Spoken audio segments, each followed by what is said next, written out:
Whether you're looking for beachside relaxation or cozy small town vibes, I've got 7 of the best little towns in between Jacksonville, North Carolina and Wilmington, North Carolina. And today I'm going to talk a little bit about each one of them. And I'm going to show you exactly what types of homes are for sale in each community.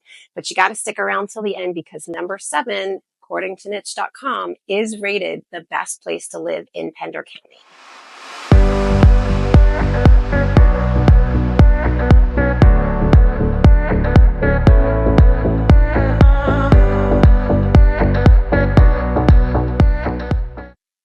So first thing I want to address is that the full-time unicorn position was already taken, which is why I'm only part-time. And next, this channel is all about what it's like to live in and around Jacksonville, North Carolina. And I'm actually including areas that are up to about 45 minutes north of Jacksonville because there are some fantastic areas up there. New Bern, Morehead City, Swansboro, which is only 15 minutes, but they are super cute, super quaint towns, beachside communities also. And then I'm also going as far as about 15 minutes south of Wilmington. Wilmington itself is about an hour from Jacksonville, straight shot basically. But there are quite a few beaches and smaller towns that are up and coming, and some that are a little touristy, but still super cute, that are about 10, 15 minutes south of Wilmington. So I am going to include those as well. So if that sounds like your jam or your cup of tea, or the perfect pair of throw pillows that you found at that local thrift shop that will fit perfectly on your ballet pink sofa in your living room, then definitely smash that subscribe button below. And don't forget to ring the bell so you get notified every time I put out a new video. I'm Tony Zinneman, North Carolina realtor / interior designer and relocation expert. It is my passion and my purpose to help you seamlessly as possible move to Eastern North Carolina. I am here to guide you, to help you find the right neighborhood, the right home at the right price, and if you'll let me, even help you decorate and space plan once you actually find the right home. I chose this profession because I know firsthand what it's like to move to a new place and not know anybody, let alone anything about the neighborhood that I was moving into. And honestly, I ended up moving to the right city, but I ended up choosing the wrong neighborhood. I was in my mid-20s at the time, and everybody else in the neighborhood was pretty much where I am right now.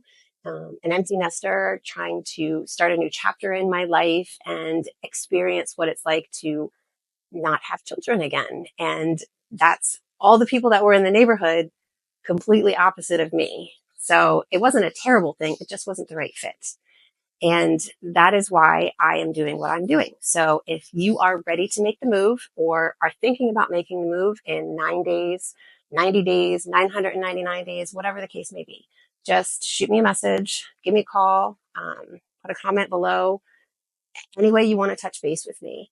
And I will, we'll basically have a conversation and get the ball rolling. And I will take you on virtual tours. I will ask you about your lifestyle. We will find the best place for you to settle down for 5 years, 10 years, the rest of your life, whatever the case may be.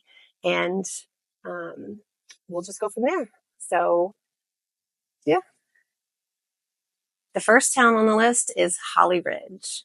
It's one of those towns that if you're on 17, you'll literally just drive through it and not even know it. It's almost in between Jacksonville and Wilmington, almost exactly. It is very small town, very friendly community, which actually a lot of the communities that I've been into, pretty much almost all of them, everybody is super friendly. Everybody knows everybody. Everybody is quick to say, hi, how's your day?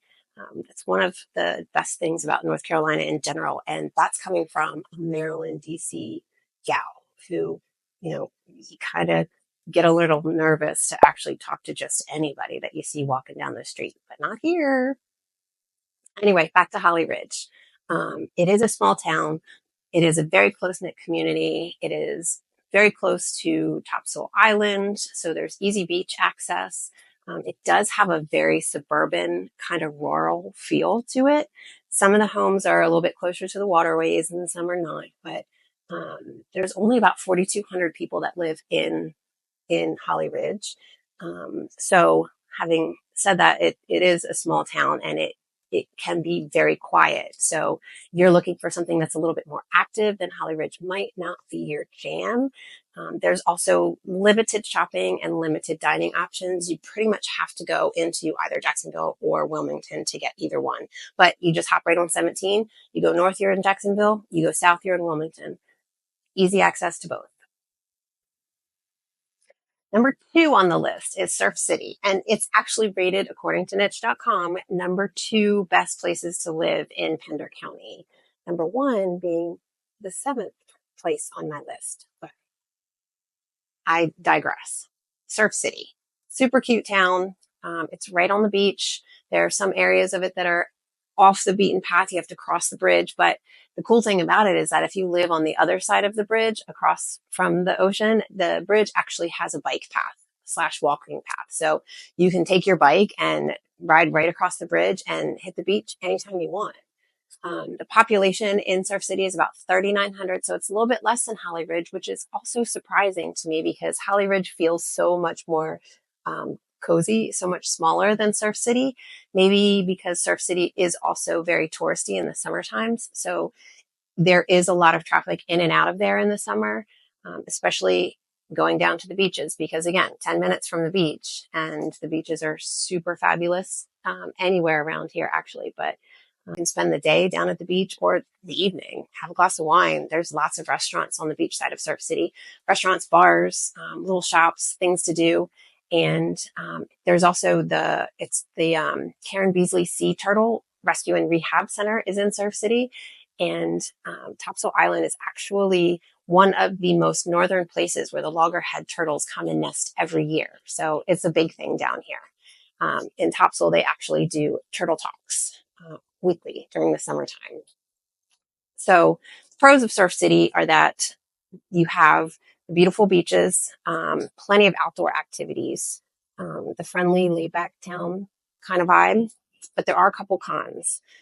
In the summertime, it can get really, really crowded down there. A lot of places for rent, a lot of people come and visit and stay in Surf City, and it does get kind of congested on the beach side of town. And the beach side of town doesn't have any of the big grocery stores or the Walmart or any of that shopping. So everybody comes into Surf City to do all of their shopping on the other side of the bridge. So it does get a little bit crazy down there in the summer, but it doesn't last very long because, everybody's got to go back for school and whatever else they came there to visit from.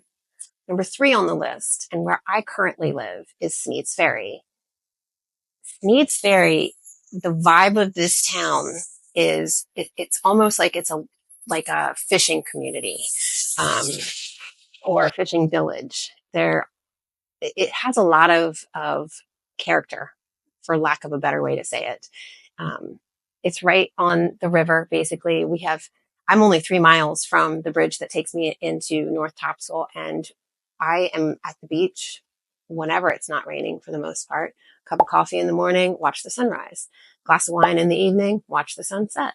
Grab my beach chair, pop it in the truck. There's easy parking. There's free parking all up and down Topsail also.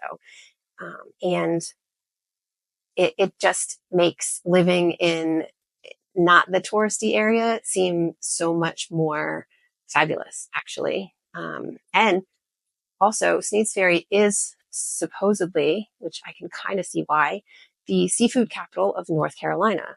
There must be 10 different seafood markets that are within 5-10 miles of each other in Sneads Ferry. So fresh seafood, huge bonus. And if you like fresh seafood, then Sneads Ferry probably is a very good choice. And if you like fishing, Sneads Ferry is definitely a good choice. There are a couple of cons, though, to living in Sneads Ferry. Oh, but first, I forgot the population in Sneads Ferry. There's about 2,200 people that live here. So it's even smaller than Holly Ridge and Surf City. And in the summertime, though, in the summertime, it does feel like there are about 20,000 people here. There are not a lot of rentals. There is a hotel right down the street. I think it's a Hampton. I can't remember exactly, but it's even busy during the summer. And the road that goes through Sneads Ferry is also the road that people from Jacksonville take if they're coming to Topsail Island to go to the beach or anybody else actually in the Jacksonville side that want to come down here, this is the road that they're going to take. So it does get a little stop and go sometimes, especially on Saturdays. And the food line that's on the corner, which is the only grocery shopping that we have available in Sneads Ferry, gets super busy on the weekends. So you just have to plan around that. Hasn't really been a huge issue for me so far, but that's only because I made the mistake the first weekend I was here in the summertime going there, and I realized I'm not doing that again. But there's also not a whole lot of nightlife in Sneads Ferry. I have to go to Jacksonville or Wilmington most of the time for that. There's a lot of restaurants and there are a handful of bars. There's one literally right down the street that is indoor outdoor. They have pool tables and outdoor seating. They have people come and play music and a lot of stuff in it. And people seem to be out there because they have big heat lamps like all year long. And it's so small, but it's definitely a local joint and it feels like a local joint. There's also another place right down the street called Rick's that also owns the brewing company that just opened right behind them. So if you like beer, which I do, and a cool place to hang out, it's perfect. But having said that, so do all the other tourists that come through here. They all stop there and they all love it. There's also a golf course right down the street, which is super nice. If you like golf, you would love this golf course. And I mean, that's pretty much it about Sneads Ferry. Seafood, really, all the seafood. If you love seafood, it's a good place. All right. Number 4 on my list is Topsail Beach itself. And I keep mentioning Topsail because that is where the Sneads Ferry, the Holly Ridge, the Hampstead, some of the Surf City people will go to the beach because it's mostly houses. There's 1 or 2 restaurants along the way. There's not a whole lot else there that there is along Topsail. It's actually very quiet compared to like Surf City and the beaches that are more touristy, like Emerald Isle or south of Wilmington. And a lot of the houses are rentable. A lot of people that own the houses that are right on the beach that are huge, they rent them out for the summertime. And that's kind of why it's quiet. So the people that come and visit are really just tourists. And the rest of the beach is pretty much the locals. But it really doesn't even get that crowded. Like it's busy, but it's not super crowded. And the one side of the island, you go all the way north to the end of Topsail Island, and there's actually an area where you can drive out on the beach and you can stay there all day. And not a lot of people really go out there. And that's pretty much it as far as like the housing goes. One bar all the way down at the end of Topsail Island, which is super cute. Like $3 beers and sitting outside in the dirt, which I don't mind. Bring a chair. It's a cute place. There's another restaurant or 2, but that's really it. It's quiet. If you want a quiet place to retire that's literally right on the beach, and I said retire, and I don't necessarily mean retiring because maybe you're coming here because family lives here, or maybe you are an empty nester like myself and you want to live on the beach and that's what you're looking for. And you also want enough space and a home to have your family come and stay with you sometimes. So Topsail is a good choice for that. I think that as far as the cons go, really it's just the amount of amenities. There's not really a whole lot to do in Topsail. You have to kind of go outside of Topsail. And in the off season, like in the dead of winter, which is not really that dead around here, it can kind of feel isolated. But otherwise, it's perfect if you love the beach. Number 5 on my list is not actually a town. It's more of a community. It's called Bayshore, and it's actually part of Wilmington. It's inside Wilmington, but it doesn't really feel like it's in the city. So it is very easy access to the Walmart, 5 minutes from anywhere in that area. The Total Wine is right there, and there's a lot of shopping, like brand name shopping, like Ulta or, geez, I can't even think of any other places right now. But it's all there, all the shopping, all the dining, everything you'd want, just outside of this little community, which feels very suburban and very small.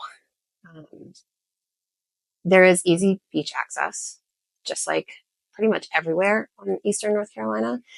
It is as I mentioned, because it's inside Wilmington, it's right on the top edge of Wilmington, but it's about an hour away from Jacksonville. So if you are working in Jacksonville, it might be a little bit of a hike.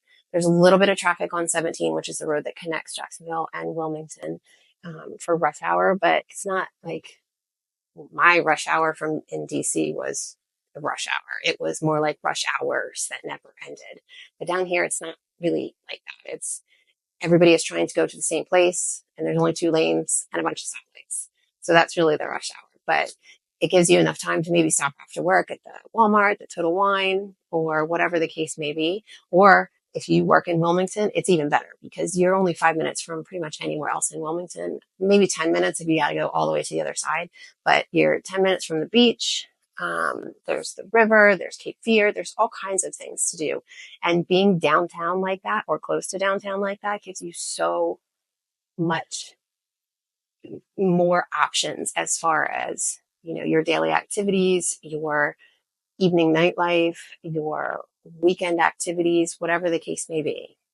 Kind of like the perfect place for every lifestyle, actually.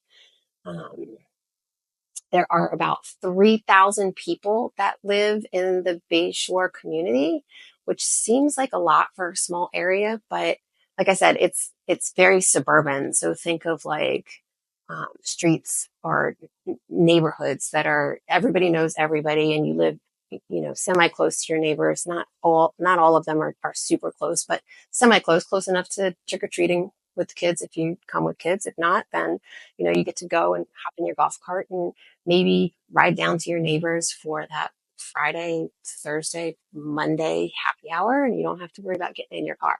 So number 6 on my list is Castle Hayne. It is a very small rural town with super easy access into Wilmington. It's just outside of Wilmington. It's very close to the Northeast Cape Fear River. So if you like kayaking or fishing or just boating in general, it's right there. It's just a short drive to all the activities, just like Bayshore, the Walmart, Costco, the Total Wine. It's also right there. The population in Castle Hayne is very small, though. It's only listed at about 1,000 people as of the 2020 census. So that compared to any of these other places is very tiny. So if you're looking for a spot that's smaller, that has more of a community neighborhoody feel, then this might be your choice. The cons, though, is that it is a small town, so there are very few amenities. You pretty much have to go outside of Castle Hayne to do anything you want. But, 15, 20-minute drive, and you could be to the Walmart or to the local brewery or, I don't know, meeting the gals for brunch on a Sunday because, I don't know, if you're an empty nester like I am, that's what you do. There is, however, this is the one town that has less beach access than the other towns because it is on the western side of Wilmington. So you do have to drive a little bit extra to get to the beach. But I say little extra. It's only another 30 minutes, 40 minutes at most, depending on what beach you choose to go to. So it's not too far. It's still a day trip. And Jacksonville is about the same as Bayshore. It might be a little easier because it's on the outskirts of Wilmington versus a little bit further in Wilmington. So it still might take you close to an hour, but if you hit no traffic, you might be able to get up to Jacksonville in about 45 minutes. And last but not least, the number 1 place, according to niche.com, to live in Pender County, the place you've all been waiting to hear about, is Hampstead. And I actually love Hampstead. It extends, the way that it's set up is kind of weird because it's on one side of 17, which is the main highway that connects Jacksonville and North Carolina. And it's also on the other side of 17. And on the other side of 17, right next to Hampstead is Surf City. So they blend together a little bit. You have the beach community feel on the one side, but on the other side, you have like this suburban / rural kind of feel because you're not right on the beach and you don't have to deal with the traffic that comes along with the summer activities and all of the tourists and the people that travel there. So it's kind of the best of both worlds. There's a couple of golf courses, One, I can't remember the name of it, but it's super nice. There's fishing. You can hit the beaches within 15, 20 minutes. And it's not Holly Ridge, like centered in between Jacksonville and Wilmington. It's definitely closer to Wilmington. So I would say 20 minutes to Wilmington and maybe 30 to 40 minutes to Jacksonville. Hampstead is where all the traffic is. So in between Jacksonville and Wilmington, Hampstead is where it is. It's growing. And the population right now is actually about 8,300 people. So it's like the biggest community in between Jacksonville and Wilmington that I'm talking about today. And you can actually kind of see that. There's a lot of new construction. There's a lot of new neighborhoods, a lot of new communities going up. They're building actually a bunch of apartment complexes as well. There's two right in Hampstead. They're right across the street from each other practically. So I want to say it's up and coming, but it's kind of already up and came. It's still just continuing. That might actually be one of the cons, is that the growth, the amount of growth that Hampstead is seeing and still planned for the future is a lot. And that might mean more people in Hampstead. Less tourists maybe, but more people. And if you kind of like a little bit of a suburban / rural feel, but you want a little bit of a, I don't know, kind of like a busier town, city kind of thing, then Hampstead might be a really good place for you to live in. I'm here for you. I'm here to help you move. I'm here to make it as seamless as possible. And you got to reach out to me because that's the only way I'm going to know. And that's it for today. I hope you enjoyed it, and I will see you next time.